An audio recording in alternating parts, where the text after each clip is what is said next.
We live in a world faced with turmoil.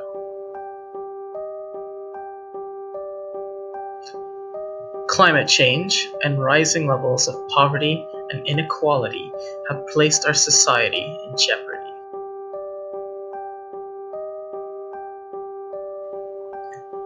The state and its institutions are broken, and civil society has failed to address these issues. Our only hope, according to Joe Corporate, are those philanthrocapitalists who, with their logic models, strategic thinking, and vast sums of capital, are going to save the day. They promise to cure all of our diseases, solve global poverty, and build a monorail in every city and every town. But what if I told you that all of that isn't true? Philanthrocapitalists are not here to help you.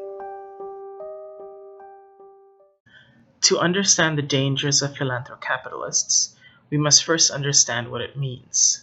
Philanthropy, we know, can be defined as the use of private goods for public benefit. Philanthrocapitalism goes one step further, and is a specific practice of using business-like strategies to harness the profit motive to achieve social good. Metrics will save us, the philanthrocapitalists say. Sounds familiar, doesn't it? Wealthy businessmen using their know-how to fix our broken systems? It sounds familiar because it's been tried before. I am, of course, referring to the two grandfathers of philanthrocapitalism, good old RNC, Rockefeller and Carnegie. Rockefeller and Carnegie were both titans of industry, who then turned their attention to philanthropic giving. Their work lives on through the Rockefeller and Carnegie Foundations. Like today's current philanthrocapitalists, they both believed that sound business principles would save the world. In the era of Rockefeller and Carnegie, only very few individuals could amass that level of wealth, and by extension, power. Nowadays, thanks to the tech boom and weak taxation regimes, we have a lot more millionaires and billionaires. In 2011, we had just over 1,000 billionaires globally.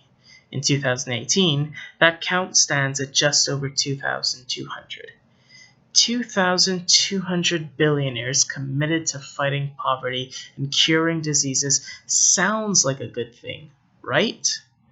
Bill Gates will open a gate to a new future for us all. Right? Wrong.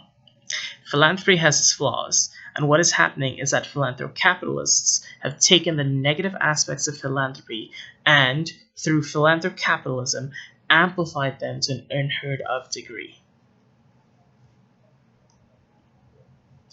Respected nonprofit scholar Lester Salomon has argued that philanthropy can be anti-democratic, paternalistic, and amateurish.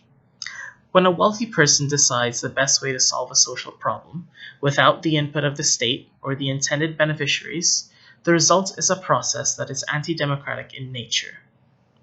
Paternalism can also be embedded into philanthropic approaches, especially when the philanthropist believes they know best.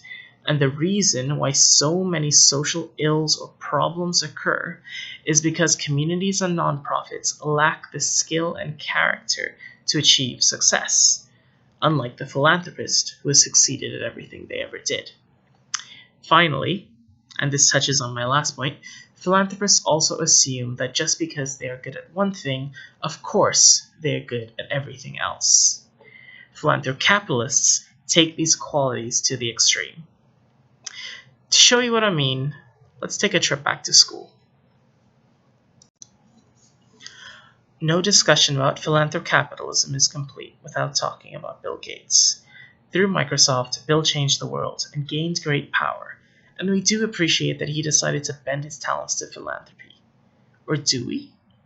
Joe Corporate loves to talk about Bill Gates and his important investments, but did Joe Corporate ever tell you about the Gates Foundation's multi-million-dollar boondoggle? In 2005, the Gates Foundation decided to work on education initiatives and invested close to $2 billion over several years in new, smaller schools for nearly 800,000 pupils. But within a few years, in 2008, the funding abruptly stopped. Schools closed. Students had their lives interrupted. Teachers lost their jobs. When this project is discussed, Gates tends to describe its failures related to metrics, outcomes, and impacts.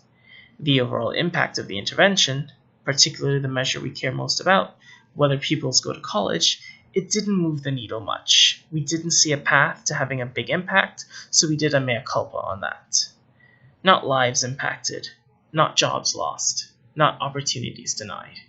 It just didn't move the needle much. Now, let's move on to the youngest member of the Billionaires Club, Mark Zuckerberg, the founder of Facebook. Much has been said elsewhere of the dangers of Facebook, so I won't go into that too much today.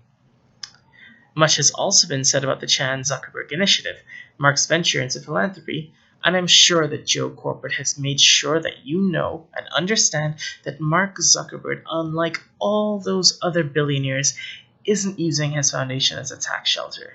He set up a limited liability corporation. He won't deal with all the red tape and restrictions that foundations face when spending their wealth. That's good, right? What Joe Corporate has failed to mention is that some of those red tapes and restrictions are put in place to protect us, the people. Scholars have argued that the legal restrictions on the activity of private foundations, such as being banned from engaging in political activity, has served to protect society from the inherent anti-democratic nature of philanthropy. By setting up an LLC, Mark Zuckerberg has escaped those restrictions, and the CZI is free to be political, lobby government, and do much more. The undue influence that Facebook wields is being discussed during the lead up to the next American election, with some candidates, quite rightly, putting the blame on Facebook for the spread of fake news and divisive propaganda. The Zuckerberg Foundation can't run ads or lobby for their work, but the CZI can. Perhaps the CZI is not a sign of good things to come, but instead a portent of doom. Friends, I don't mean to paint a dismal picture. I know that Joe Corporate has been doing their best to paint us do-gooders as lunatics who oppose goodness and reason, probably hate apple pie, and maybe kick puppies. And friends, I'll be honest, I like key lime pie better. But the reason that we need to be wary of philanthrocapitalists and their impacts on policymaking is the danger that they pose. We cannot afford to leave the solutions of our social problems to the whims of unelected plutocrats. We cannot trade our democracy for a plutocracy.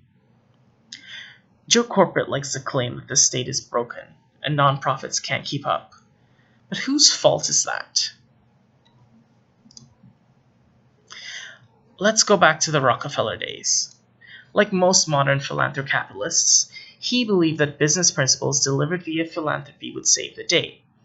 Like most modern philanthrocapitalists, he believed that he could do better work through philanthropy than the state could through its tax regimes. And, like most modern philanthrocapitalists, Rockefeller and his compatriots argued against taxation and regulation in favor of philanthropy. Rockefeller, however, faced opposition from Congress and unions, which feared that too much philanthropy might be anti-democratic. That's the key point here. Philanthropy is not a substitute for taxation. Personal choice is not a substitute for democratically agreed spending.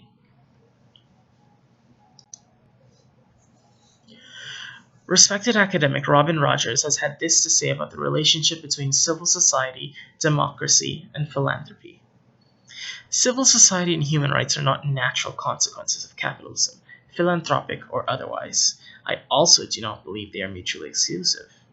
A capitalist economy within a functioning democracy, in my view, is the best system that humanity has achieved to date. But capitalism does not guarantee democracy. Similarly, philanthrocapitalism could exist within a free and fair political system or one governed by plutocracy.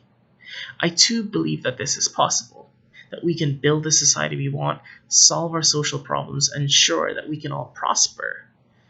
We cannot do that if we exist in a plutocratic state governed by an unelected elite of billionaire philanthrocapitalists.